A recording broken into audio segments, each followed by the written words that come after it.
Major ডালিম এই নামটি চলে এসেছে এবং আমাদের এই দেশে যত সেই স্বাধীনতা পরবর্তী সময়ে যত অনাথ সৃষ্টি, প্রায় সব অনাথ সৃষ্টির মূলেই এই যে ৭৫-এর ১৫ই আগস্টের যে খুনি গ্রুপটি ছিল, দ্য কিলার গ্রুপ, তাদের একটা বিরাট ভূমিকা ছিল দেশের ভেতরে কিংবা দেশের বাইরে। যেমন ধরুন, অন্যদিকে এই মুহূর্তে বিএনপিকে নাজেহাল করার জন্য মেজর ডালিমকে যে বা যারা সামনে এনেছে, এর পেছনে তো আনার পেছনে বিরাট একটা ম্যাটিকুলাস প্ল্যান আছে। এটা যে কেবলমাত্র আমার মতো একজন ইউটিউবার বা ইলিয়াসের মতো একজন ইউটিউবার তাদের যে ভূমিকা আছে, I do not think so.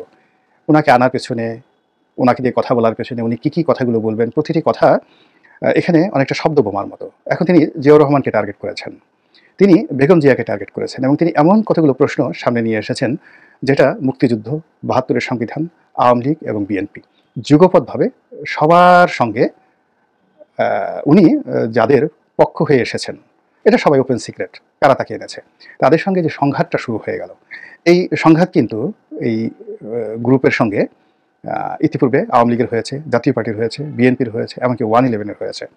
এর কারণ হলো যে যারা মেজর ডালিমকে বিভিন্ন সময় ব্যবহার করার চেষ্টা করেছে, কর্নেল ফারুককে ব্যবহার করার চেষ্টা করেছে, রশিদকে ব্যবহার করার চেষ্টা করেছে, তো কর্নেল বজলুল হুদাকে ব্যবহার করার চেষ্টা করেছে, তারা যেভাবে ক্ষতিগ্রস্ত হয়েছে অন্য সবাই ক্ষতিগ্রস্ত হয়েছে।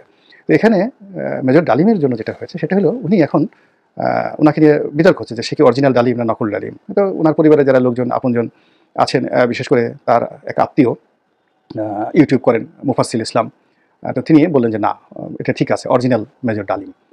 এখন সেই অরিজিনাল মেজর ডালিম যে সকল কথাবার্তা বলেছেন সেখানে তিনি শুধু ঘৃণা ছড়াচ্ছেন, বিদ্বেষ ছড়াচ্ছেন এবং তার যে কর্মটি জাস্টিফাই করার চেষ্টা করছেন। এখানে একটা বিষয় আমাদের আলাদা করতে হবে, সেটি হলো যে হাওয়া ভবন, খাম্বা, বিএনপির বিভিন্ন রাজনৈতিক ব্যর্থতার সঙ্গে শহীদ প্রেসিডেন্ট জিয়াউর রহমানের যে নেম ফেম, তার যে সততা, ন্যায়নিষ্ঠতা, এটাকে কোনো অবস্থাতেই তুলনা করা যাবে না।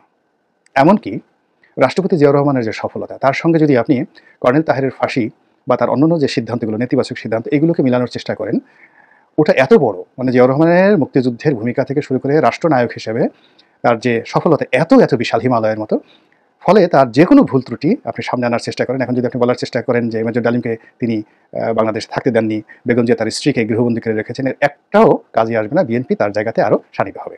অনুরূপভাবে বঙ্গবন্ধুর ৪র্থ সংশোধনী, বাকশাল গঠন, রক্ষী বাহিনী গঠন, রাষ্ট্রনায়ক হিসেবে ব্যর্থতা, শেখ হাসিনার শাসনের এই যে তিনটি নির্বাচন, এ সব কিছু আপনি বাদ দেন, কিন্তু ১৯৫৪ থেকে ১৯৭১ পর্যন্ত বা ১৯৭৩ পর্যন্ত পুরো সময়টিতে বাংলার রাজনীতি, অর্থনীতি, সমাজ ব্যবস্থা সব জায়গাতে বঙ্গবন্ধুর যে মুকুটবিহীন তার যে রাজত্ব, তিনি যে মুকুটবিহীন সম্রাট রূপে ইতিহাসের যে স্থানটি দখল করেছেন, তার হত্যাকারীর বংশধর, আত্মীয় স্বজন কিয়ামত পর্যন্ত এই বাংলাদেশে লানতের শিকার হবেন।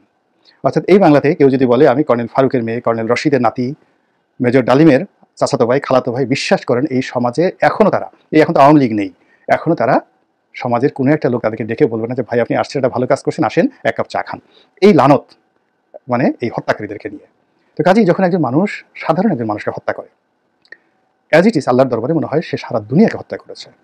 আর সেখানে বঙ্গবন্ধুর মতো একজন মানুষকে যারা হত্যা করেছেন, তো তার পরিবারকে হত্যা করেছেন, তাদেরকে সামনে এগিয়ে আনা, এটা যে কত বড় নির্বুদ্ধিতা, কত বড় যে ভুল সিদ্ধান্ত এবং কত বড় যে আত্মঘাতী, এটা বোঝার জন্য বা এটার প্রমাণ পাওয়ার জন্য হায়েস্ট 30 days to 60 days আপনাদেরকে আর মাত্র 60 দিন অপেক্ষা করতে হবে। এর মধ্যে আপনারা বুঝতে পারবেন যে এই যে দৃশ্যপটে মেজর ডালিম চলে আসা এবং তাকে সরাসরি এখন এখানে উনি আওয়ামী লীগকে যত গালাগালি করেন, বঙ্গবন্ধুকে যত গালাগালি করেন, শেখ হাসিনাকে গালাগালি করেন, ওগুলো মানুষ কগনিজেন্সি নিচ্ছে না, বিকজ তারা এখন ফিল্ডে নেই। ফিল্ডে আছে বিএনপি, এবং তিনি যে সকল কথা জিয়াউর রহমান সাহেবের বিরুদ্ধে বলেছেন, বেগম জিয়ার বিরুদ্ধে বলেছেন, তার যে সকল কথা বিএনপির বিরুদ্ধে চলে গেছে, ওটা এখন মানুষ কগনিজেন্সি নিচ্ছে। আর কগনিজেন্সি নেওয়ার কারণে বিএনপির পুরো সাংগঠনিক ক্ষমতা, রাজনৈতিক ক্ষমতা, মন এবং মানসিকতা, এই যারা মেজর ডালিমকে প্রমোট করেছে, মেজর ডালিমকে দৃশ্যপটের সামনে এনেছে, এনে মূলত বিএনপিকে প্রশ্নবদ্ধ করার চেষ্টা করেছে, তারা মূলত বিএনপির মধ্যে যে জাতীয়তাবাদ রয়েছে সেই জাতীয়তাবাদের মধ্যে রীতিমতো বারুদ ঢুকিয়ে দিয়েছে। ফলে বিএনপির শক্তিমত্তা বাড়বে, বিএনপির মধ্যে ঐক্য বাড়বে এবং বিএনপি যে মারমুখী আচরণ করবে আগামী দিনে, সেই মারমুখী আচরণের কারণে এই মেজর ডালিমকে প্রমোটকারী যে গোষ্ঠীটি, সেই গোষ্ঠীটি বিভিন্ন সময়ে যে বিপদ বিপত্তিতে পড়েছে, যে লাঞ্ছনা গঞ্জনা জেল জুলুম হুলিয়ার মধ্যে পড়েছে, আগামীতে সরকারিভাবে বেসরকারিভাবে রাষ্ট্রীয়ভাবে দলগতভাবে তারা আরও বেশি বিভৎস এবং কদর্য অবস্থার মধ্যে পড়বে বলেই আমি মনে করি। আল্লাহ আমাদের সবাইকে হেদায়েত দান করুন এবং হেফাজত করুন। আসসালামু আলাইকুম ওয়া রাহমাতুল্লাহি ওয়া বারাকাতুহু।